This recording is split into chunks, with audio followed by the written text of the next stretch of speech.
We read through the biography of Leo Tolstoy, the writer of the short story How Much Land Does a Man Need, prescribed for the students of BA Part 1, English Literature, Paper 2, that is, English Prose and Fiction.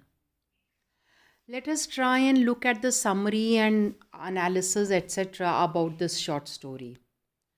First the historical context of how much land does a man need, यानी कि इसका जो ऐतिहासिक जो संदर्भ है.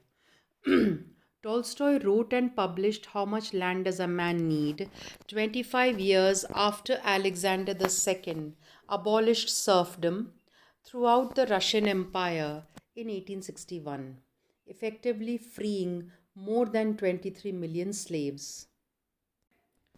यानी कि 1861 में रशिया में दास प्रथा को ख़त्म किया गया था और करीब 23 लाख दास फ्री हुए थे, या रादर हम ये कहें उनको आज़ादी मिली थी. The effects of Alexander's reform reverberated for generations. Reverberated यानी कि जिसकी ध्वनि कई आने वाली सदियों तक, पीढ़ियों तक सुनाई दी, impacting the rich and poor alike.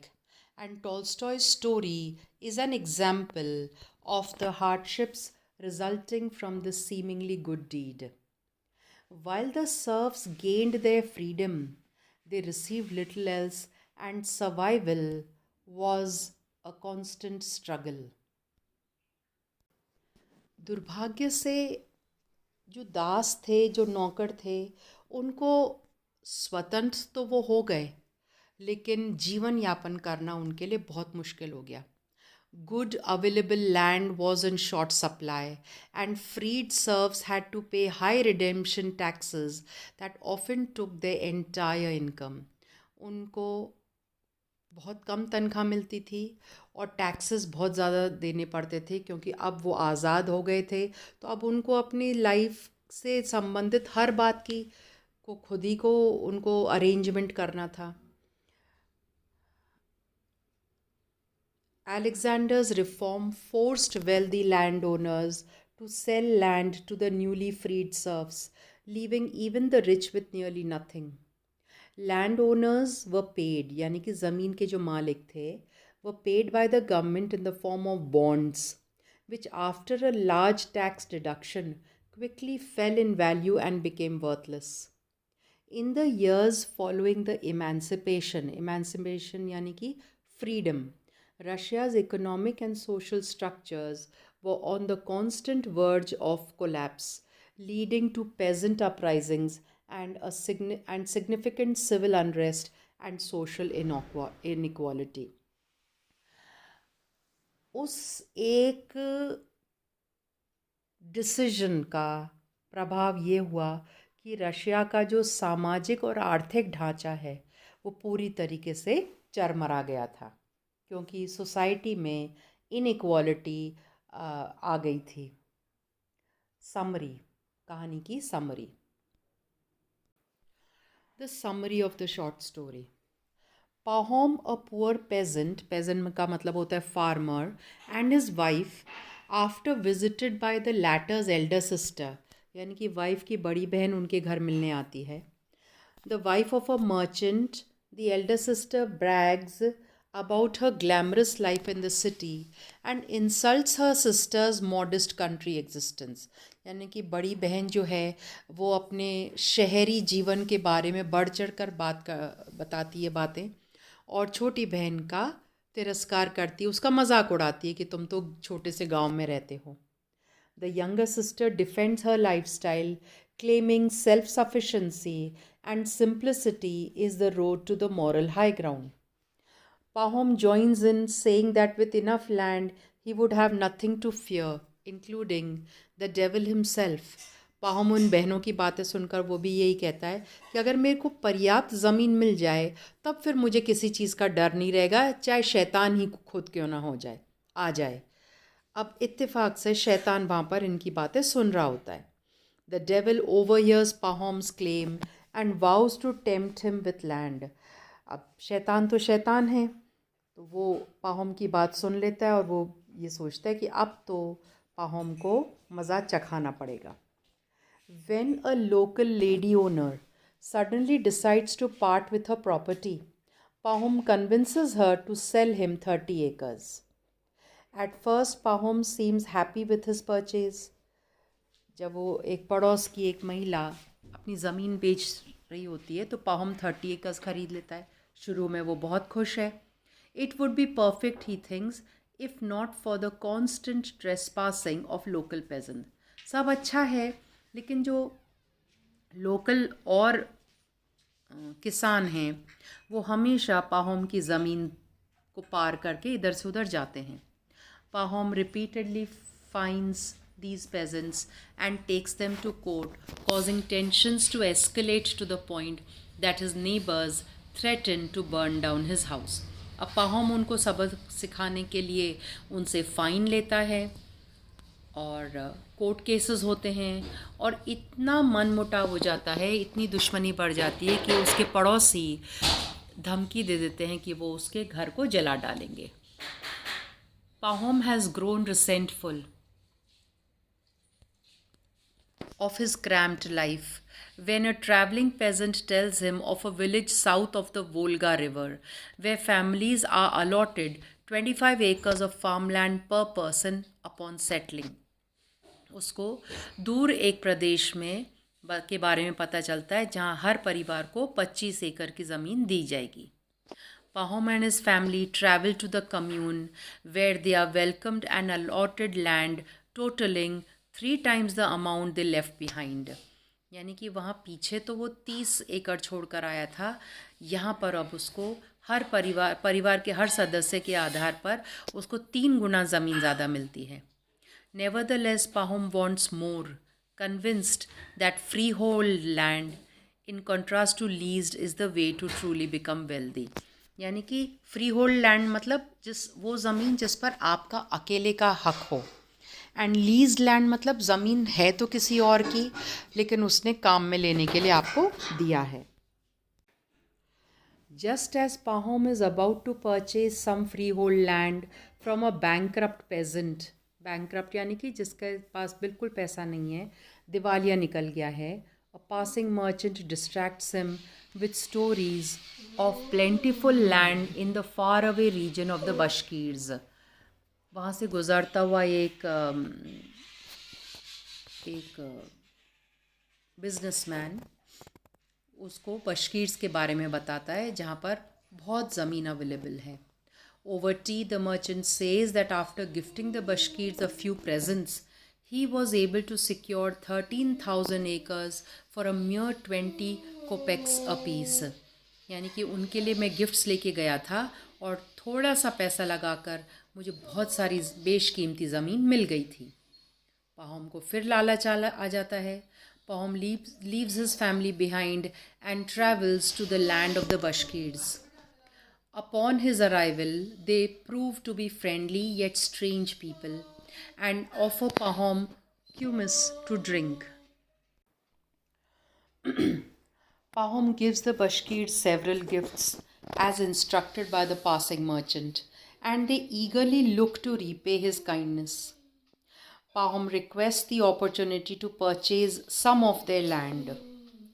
The Bashkirs' elder soon arrives, यानी कि वो ये लोग जनजाति हैं तो उनका जो मुखिया है वो वहाँ आ जाता है.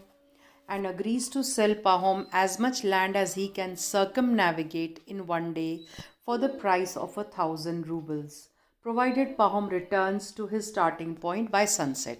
इसका मतलब ये है कि वो जो मुखिया है वो कहता है कि ठीक है, मैं तुम्हारे को 1,000 रूबल वो करेंसी है, जैसे आप अपने यहाँ रुपया चलता है, रशिया में रूबल चलता है, तो 1,000 रूबल के बदले तुम एक दिन में जितनी भी ज़मीन को घेरा बना सकते हो, यानी कि चल कर तुम्हें घेरा बनाना है, मार्क ऑफ कर लो, उसके निशान लगा लो, वो ज़मीन तुम्हारी हो जाएगी.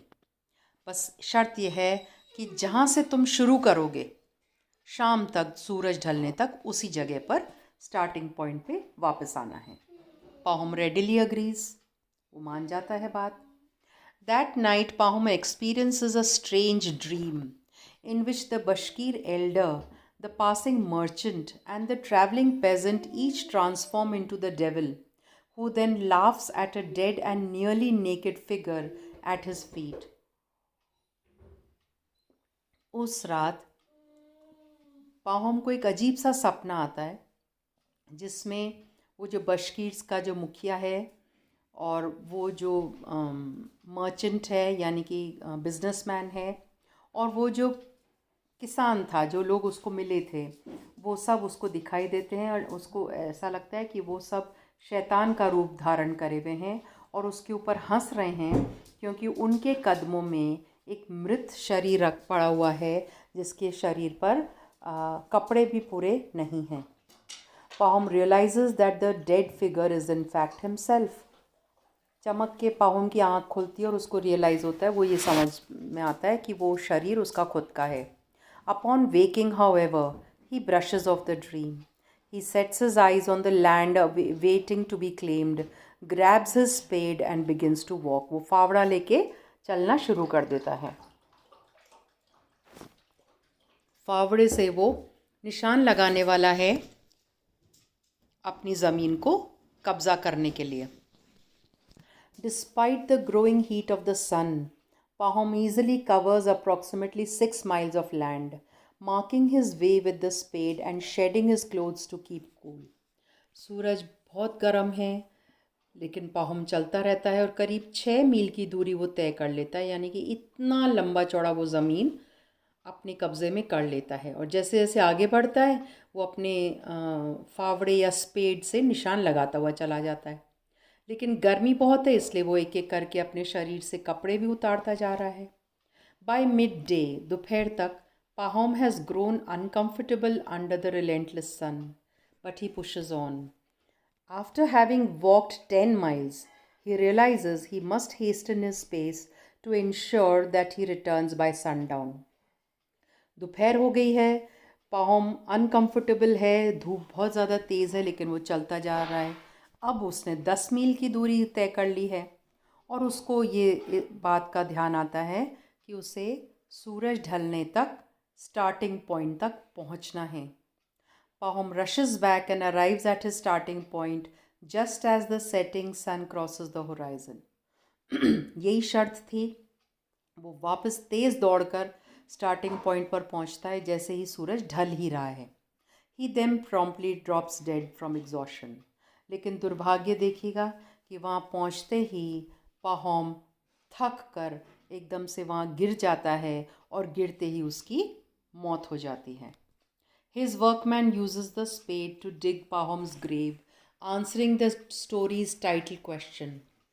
यानी कि उसका जो एक तरीके से वो नौकर होता है उसके साथ, वो उसी स्पेड से उसकी कब्र खोद कर उसको वहीं पर दफना देता है.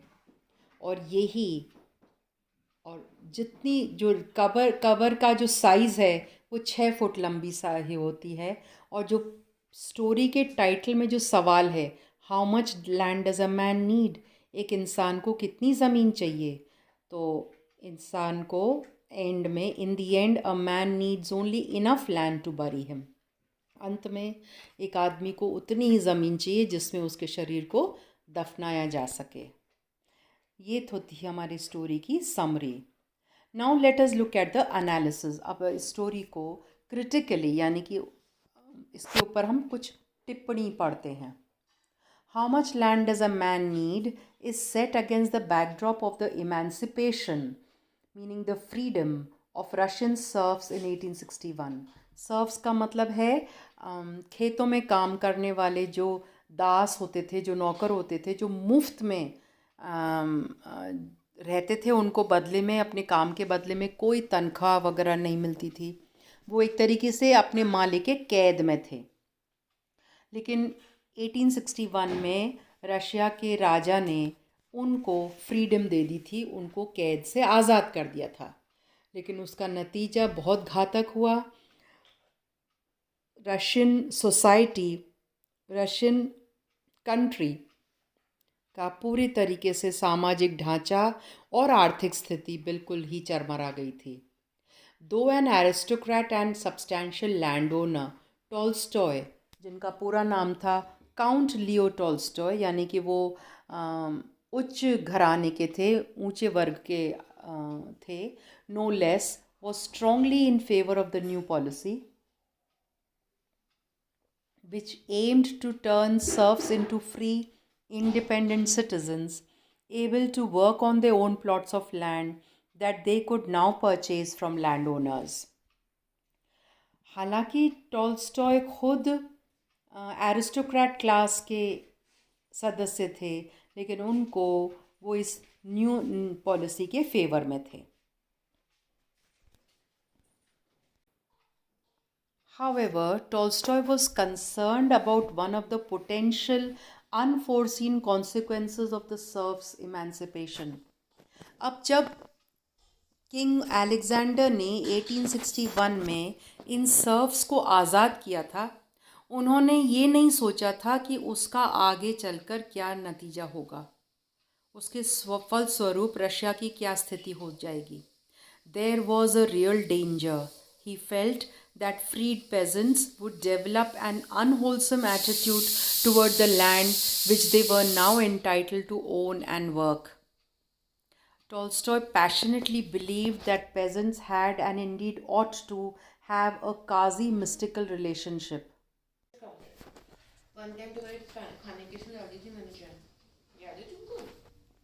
Quasi-mystical का मतलब है existing only in myth, और myth का मतलब है a story from past times, especially one about gods and men of courage. Myths often explain natural or historical events. मूल तौर पे मिथक जिसको कहते हैं, या पौराणिक कथा. सो टॉल्स्टॉय का मानना था दैट ये जो पेजेंट्स हैं, इनका relationship to the ground beneath their feet, यानी कि ज़मीन से उनका जो जुड़ाव है वो पूरी तरीके से सही नहीं है, क्योंकि ये खुद तो मालिक अभी अभी बने हैं. तो इन लोगों को, यानी कि जिन दास या जिन नौकरों को आज़ादी मिली थी, उनको सही तरीके से ज़मीन की जो कीमत है, जो वैल्यू है, उसका एहसास नहीं है. Land wasn't simply a commodity to be bought and sold. ज़मीन कोई ख़रीदने बेचने की ही चीज़ नहीं थी. It was a place to call home, an almost sacred piece of soil that linked the current generation of peasants with their ancestors and those yet to be born. यानी कि ये एक बहुत दिव्य पूज्य चीज़ है जो कि बीते हुए पीढ़ियों का और आने वाली पीढ़ियों को जोड़कर रखती है. Pahom, a greedy peasant and the protagonist of the story, represents Tolstoy's concern. He treats land as a commodity and nothing more. Tolstoy की जो चिंता थी, पाहोम उसी चिंता का प्रतीक है. पाहोम की नज़रों में ज़मीन केवल खरीदने बेचने, यानी कि कुल मिलाकर मुनाफा या लाभ प्राप्त करने की वस्तु है. He becomes obsessed with buying as much land as possible, with the belief that it will make him successful and his life fulfilling. Although his insatiable hunger, insatiable मतलब जो कभी शांति नहीं होगी, उसकी जो भूख है वो कभी मिटेगी ही नहीं, for land does indeed make him a wealthy man. अमीर तो वो बन जाता है. Pahom notably does not earn the respect of his neighbors, who resent his arrogance and greed. लेकिन वो अपने दोस्तों को या अपने आस पड़ोसियों को अपना दुश्मन बना लेता है. Even worse, from Tolstoy's standpoint, Pahom's greed separates him from his home soil as he wanders far and wide in search of yet more land. उसकी ये जो ललक है, उसका ये जो लालच है और ज़मीन पाने का, वो उसको अपने घर से बहुत दूर ले जाता है. In Tolstoy's views on wandering from a homeland, it is appropriate that Pahom meets with his untimely end well away from his home in the land of the Bashkirs. Tolstoy की नज़र में इस तरीके से घर छोड़कर चले जाना ठीक ही है अगर पाहोम की मृत्यु अपने घर से दूर, परिवार से दूर, अनजान लोगों के बीच होती है. This serves as a warning against rootlessness and its potential to dissolve long-standing social ties. ये बात हम अपने समाज में भी देख रहे हैं कि लोग अपने घरों को छोड़कर, अपनी विरासत को छोड़कर दूसरे शहरों में चले जाते हैं और वहाँ पर वो अनजानों के बीच ही रहते हैं और वो वहाँ के समाज से में घुल मिल नहीं पाते और अपना सब कुछ छोड़ के वो अनजान बन जाते हैं. Tolstoy regards such ties as an essential component of any functioning society, especially the Russian rural he so deeply venerates. Venerates मतलब respects. Pahom, like all other peasants, is fully entitled to his freedom. However, he abuses this freedom and turns his back on his people to become a selfish individualist, putting the acquisition of material wealth above the spiritual values of hearth and home that Tolstoy associates with the Russian peasant. कहने का मतलब है कि वैसे तो पाहोम को पूरा अधिकार है कि वो अपनी फ्रीडम को एंजॉय करे, लेकिन वो ये भूल जाता है कि ऐसा करने से और सांसारिक संसाधन जुटाने की होड़ में वो अपनों से दूर, अपने प्रियजनों से दूर, अनजान लोगों के बीच चला जाता है. Themes of the short story. पहला है the corrupting power of greed. The key theme of the short story is greed and its power to corrupt. Greed यानी कि लालच. At the beginning of the story, Pahom the protagonist believes that he would not fear the devil himself, कि उसको शैतान से भी डर नहीं लगता, if he only had enough land. The devil begins to tempt him, devil उसको लालच देता है, and Pahom has opportunity after opportunity to acquire more land. और एक के बाद एक उसको और ज़मीन पाने के कई अवसर मिलते रहते हैं. Though his land grows, Pahom is never satisfied. And he is increasingly willing to step over other people to get more and better land for himself. He finds those who were once his fellow peasants, tries to punish a peasant for a crime he did not commit, and takes advantage of a landowner in financial difficulty. यानी कि पाहोम की जो हरकतें हैं वो एक अच्छे इंसान की तरह नहीं हैं. एक इंग्लिश में टर्म है न्यू रिच. उसको नया नया पैसा मिला है, वो नया नया अमीर हुआ है, तो वो भूल जाता है कि सभ्य तरीके से कैसे दूसरों को ट्रीट करना चाहिए. Pahom thus begins to resemble his neighbor's harsh steward, whom he initially loathed, मतलब hated, for finding the people of the commune. The Bashkirs inform Pahom that they will sell him however much land he can walk around in a day. यानी कि वो एक दिन में जितनी भी ज़मीन को चल कर घेरा बना लेगा वो उसको बेच देंगे.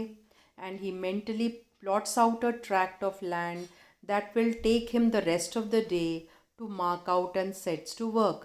वो दिमाग में एक मानचित्र बना लेता है और चलने लगता है. Though selling land by the day is unconventional, the Bashkir's rate is reasonable. यानी कि एक दिन में आप कितनी ज़मीन को तय कर सकते हो, ये एक अजीब तरीका है ज़मीन बेचने का. लेकिन फिर भी 1000 रूबल्स के लिए जितनी चाहें आप ज़मीन ले लो, वो जो कीमत है वो ज़्यादा नहीं है. Surely a plot of land that takes an entire day to walk around is plenty. However, not even this is enough to satisfy Pahom, and he alters his path to include more land as he goes along. लेकिन वो उससे भी संतुष्ट नहीं है और वो और बड़ी ज़मीन को पाने में की लालसा रखता है. He ultimately overestimates how far of a circuit he can walk and his greed kills him.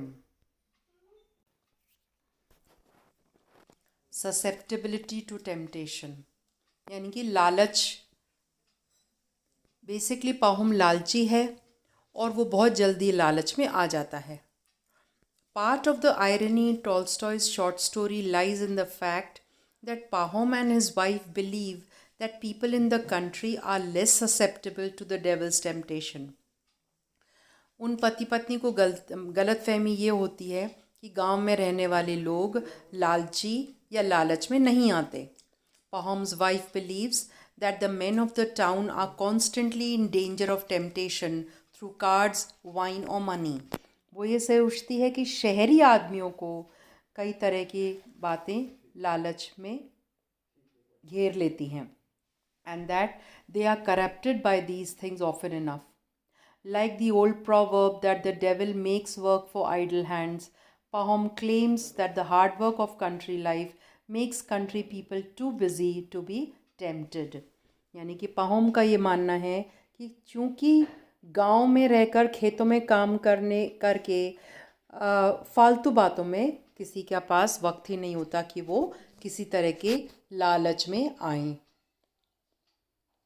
Though he is not tempted by cards, wine or women, Pahom is already at fault at the beginning of the story because he is discontent with what he has. लेकिन पाहोम में एक कमज़ोरी है। कहानी के शुरू में ही ये हमको बताया गया है। पाहोम अपनी स्थिति से खुश नहीं है, वो संतुष्ट नहीं है। Simply by giving Pahom what he desires, more and more land, the devil is able to corrupt him through greed and kill him. Pahom's story demonstrates, यानी कि दर्शाती है, therefore, that anything can lead to temptation if one is not careful, and that anyone is susceptible. Susceptible का मतलब कुछ हद तक week या कमज़ोर भी होता है टू टेम्पटेशन। यानी कि लालच में आना बहुत आसान होता है और हमारे को इसके प्रति सतर्क रहना चाहिए। लालच हमारी कमज़ोरी भी बन सकता है। Themes and meanings. How much land does a man need is a classic Leo Tolstoy tale of a man's grasp of exceeding his reach, seeking security in the acquisition of wealth or land instead of seeking it in the humble family life of the peasant. Pahom mocks God and falls into the clutches of the devil. Pahom ये गलत सोच रखता है कि ज़मीन जायदाद अगर आएगी आपके पास, पैसा होगा तो आप सिक्योर हो जाएंगे, यानी कि आपका जीवन सुरक्षित हो जाएगा। वो ये भूल जाता है कि परिवार के साथ सरल जीवन जीना ही बेहतर होता है किसी भी इंसान के लिए, और वो ईश्वर का मजाक उड़ाता है और डेविल यानी कि शैतान के कब्ज़े में आसानी से आ जाता है। Tolstoy's story greatly resembles the parable मतलब कहानी of the rich fool told by Jesus in Luke chapter 12 verse 16 to 20. Now ये बाइबल का हिस्सा है जो सेंट ल्यूक ने लिखी थी। उसमें जीसस ने कहा था, in which a wealthy farmer tears down his barns and builds bigger ones to store his wheat, thinking to himself that he has achieved security for the rest of his life. Bible की उस कहानी में ये बताया गया है कि कैसे एक धनवान किसान अपने जो स्टोर हाउसेस होते हैं धान रखने के लिए, वो उनको तोड़ के नए बड़े स्टोर हाउस बना लेता है, ये सोच के कि ज़्यादा धान आएगा, अनाज आएगा तो वो ज़्यादा धनवान बन जाएगा जल्दी से। Instead, at the very moment when he surveys his domain with complacent satisfaction, God rebukes him. Thou fool, this night thy soul shall be required of thee. लेकिन गॉड उसको टोक देते हैं। Tolstoy's Pahom is thus a man discontented with his lot in life. Lot यानी कि जो आपकी किस्मत है, जो आपके शेयर में है, जो आपका हिस्सा है ज़िंदगी में, वो उससे असंतुष्ट है। Who fails to seek his contentment from the proper source. और वो अपने जीवन के लिए संतुष्टि सही जगह नहीं तलाशता। His boast that with enough land he would not fear the devil himself is actually a rejection of God as his protector and benefactor. उसका ये कहना कि अगर उसको पर्याप्त मात्रा में ज़मीन मिल जाए तो उसे शैतान से भी डर नहीं लगेगा, ये कहकर वो एक तरीके से गॉड को रिजेक्ट कर रहा है। गॉड जो हमारे संरक्षक हैं, गॉड जो हमारे लिए सब कुछ देने वाले हैं। However, unlike Faust, who openly bargains with an agent of the devil, Pahom is a victim of his own greed. वो अपनी ही लालच का शिकार हो जाता है, which obscures his judgment, यानी कि उसकी सोच को वो विकृत कर देता है। So obsessed is he with more land, he is unable to recognize the hand of the devil behind his opportunities. वो अपनी इस लालच के प्रभाव में इतना ज़्यादा आ गया है कि वो ये समझ ही नहीं पाता कि उसकी इस सोच के पीछे शैतान का हाथ है। This clearly is the moral fault that Tolstoy seeks to underscore in the tale. जो बात टॉल्स्टॉय अपनी कहानी में कहना चाह रहे हैं वो ये है, the sacrificing of a basic trust in God and the surrender of basic human kindness and responsibility for the acquisition of possessions brings a man earthly ruin and eternal damnation. कहने का मतलब ये है कि अगर हमने ईश्वर को त्याग दिया और अगर हम बेसिक ह्यूमन काइंडनेस यानी कि हमारे अंदर दया भावना एंड जिम्मेदारी रिस्पॉन्सिबिलिटी की को अगर हमने छोड़ दिया और किसके पीछे, केवल लालच की वजह से, तो अल्टीमेटली इंसान को अर्थली रूइन एंड इटर्नल डैमनेशन यानी कि हमारी ज़िंदगी बर्बाद हो जाती है और हम हमेशा नरक में जलने के लिए मजबूर हो जाते हैं। अब है character analysis of Pahom. The protagonist of the story, protagonist का मतलब है जो मेन कैरेक्टर है, कहानी का जो मुख्य पात्र है, Pahom is a peasant farmer turned landowner, यानी कि मूल तौर पे तो वो किसान था, अब वो ज़मींदार बन गया है। Pahom is at first depicted as a hard working husband and family man, barely getting by according to society standards. बमुश्किल वो अपने परिवार को पालने में सफल होता है। Motivated by the elder sister's criticism of country life and guided by the devil, however, Pahom progresses from a poor yet happy peasant to a greedy and prideful landowner. दो प्रभाव हैं उसकी ज़िंदगी पर, एक तो उसकी वाइफ की बड़ी बहन का टॉन्ट करना और दूसरा उसके जीवन को डेविल द्वारा दिशा देना। इन सब से होता ये है कि जहाँ पहले पाहोम जो कि शायद एक गरीब लेकिन खुश किसान था, बाद में वो एक लालची और घमंडी ज़मींदार बन जाता है। As Pahom gains land and wealth, he becomes increasingly unhappy and, just as his wife predicts, increasingly fearful of losing it all. Although Pahom claims that with enough land he will fear no one, not even the devil himself, this proves untrue as his greed is fueled by constant anxiety about returning to peasantry. जो डर उसकी wife को होता है वही सच साबित होता है, क्योंकि उसका लालच बढ़ता ही चला जाता है और उसको टेंशन ये है, एंजाइटी यानी कि चिंता इस बात की है कि कहीं वो एक बार फिर एक गरीब किसान बनने पर मजबूर ना हो जाए, इसलिए उसको ज़्यादा से ज़्यादा मात्रा में ज़मीन का लालच होता है। The character of Pahom illustrates the social and personal consequences of greed and pride. अगर आप लालची और घमंडी होते हैं तो उसका प्रभाव आपके खुद के ऊपर ही नहीं बल्कि आपके सामाजिक परिवेश पर भी पड़ता है, while simultaneously exposing the dangers of private land ownership. He buys more land than he needs and proves unsympathetic to neighboring peasants left with insufficient property to farm and survive. खुद तो खरीद लेता है बहुत ज़्यादा ज़मीन, जबकि उसको चाहिए नहीं होती है। और जो उसकी तुलना में जो गरीब किसान रह गए हैं उनका के प्रति वो घमंडी आदमी की तरह पेश आता है।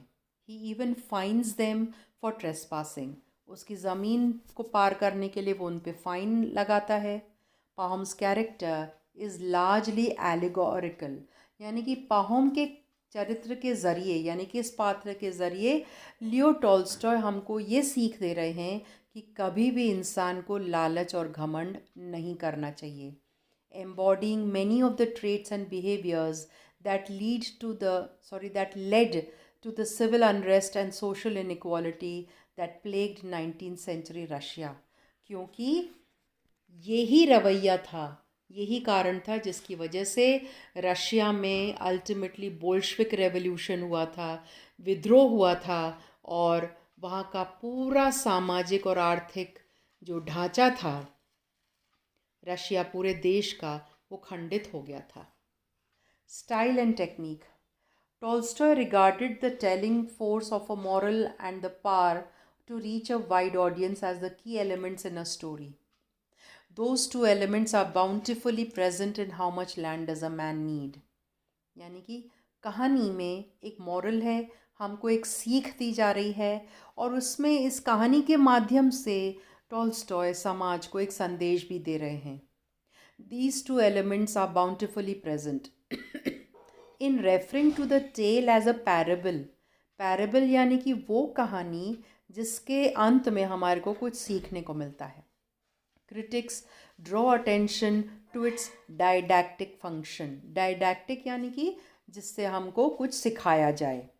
In a parable, the focus is entirely on one or at the most two characters and a specific circumstance that provides the conflict or challenge that the protagonist must save. यानी कि कोई भी कहानी में जो पात्र होते हैं वो कई तरह के परेशानियों से गुज़रते हैं, और अंत में हमको सीखने को मिलता है कि अगर वो कोई कृत्य नहीं करते या वो अगर अपनी कमज़ोरी के आगे झुकते नहीं, हार नहीं मानते, तो उनका जीवन इतना असफल और दुखों से भरा नहीं होता। The only fully developed character in Tolstoy's tale is Pahom. Neither his wife nor her elder sister or any of his fellow peasants is given a distinct identity. Tolstoy intends his readers to focus entirely on the plight of Pahom as he seeks his fortune. पूरी कहानी में केवल एक ही संपूर्ण पात्र है और वो है पाहोम। ना तो पाहोम की वाइफ ना कोई और कैरेक्टर को फुली डेवलप किया गया है, और इसके पीछे उद्देश्य ये है कि राइटर ये बताना चाहते हैं कि पाहोम की कितनी दयनीय स्थिति थी। प्लाइट यानी कि पुअर कंडीशन, दयनीय स्थिति थी, और वो भी इसलिए क्योंकि वो धन कमाने के लालच में सब कुछ भूल जाता है। This, like his other parables, is meant to transmit feelings of God's love and the importance of love of one's neighbor. The parable form is meant to convey a deliberate sense of artlessness, that is, a simplicity of narrative style and content in which a story seems inevitable or self-telling. जो parable यानी कि कहानी जिसमें सीख होती है, इसके पीछे उद्देश्य ये है कि एक सरल तरीके से कहानी बताई जाए जिसके अंत में हमारे को कुछ सीखने को मिले। In fact, the parable form requires careful attention to achieve this artless effect, and Tolstoy has no equal among such storytellers. Tolstoy जैसा कहानीकार बहुत कम दुनिया में देखने को मिलते हैं। How much land does a man need? इसका मॉरल क्या है, इसकी सीख क्या है अंत में? The moral of the story is that excessive desire can make a person lose all they have. ज़रूरत से ज़्यादा लालच घातक होता है. The moral of how much land does a man need is that one should not be greedy. The protagonist, a greedy peasant called Pahom, becomes obsessed with the acquisition यानी कि प्राप्त करना, of as much land as he can get his hands on, and he ends up dying in the process. On one level, we can sympathize with Pahom, the hapless protagonist of Tolstoy's short story, How Much Land Does a Man Need? हम एक तरफ तो पाहोम से सहानुभूति रख सकते हैं. As a relatively poor peasant, he lives in a part of the world where land is wealth. वो एक गरीब किसान है और वो दुनिया के जिस क्षेत्र में रहता है वहाँ पर ज़मीन ही किसानों का धन है. But unreasonably, he wants to be wealthier and more successful than he currently is. और पैसा कमाना है. So he sets about acquiring land, something that most people in his situation would probably do. तो वो भी अपनी इस कमी को पूरा करने की कोशिश करता है. The problem, however, is that Pahom is never satisfied. दिक्कत यही है कि पाहोम कभी अपनी स्थिति से संतुष्ट नहीं होता.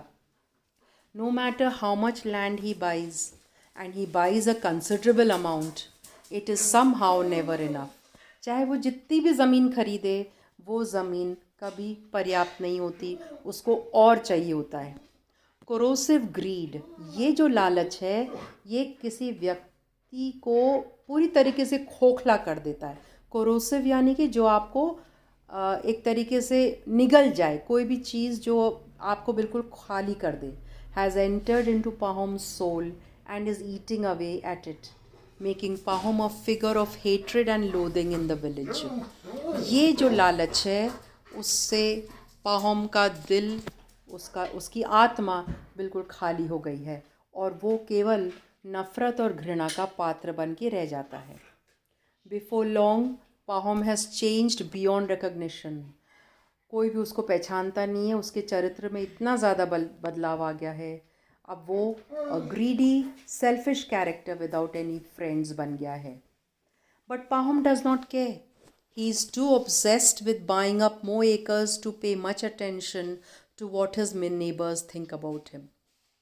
लेकिन पाहोम अपनी लालच की वजह से इतना ज़्यादा डूब गया है अपने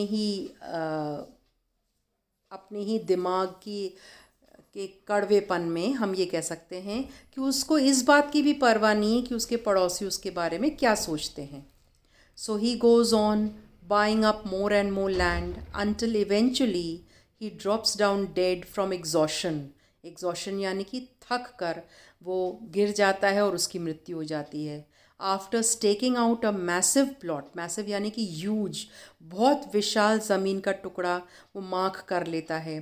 विच he believed was an unbeatable bargain. उसे लगता है इतने सस्ते में उसको ज़मीन मिल रही है, पर वो भूल जाता है कि उस ज़मीन के से मिलने वाले फ़ायदे को वो इंजॉय तभी कर पाएगा जब वो जीवित रहेगा.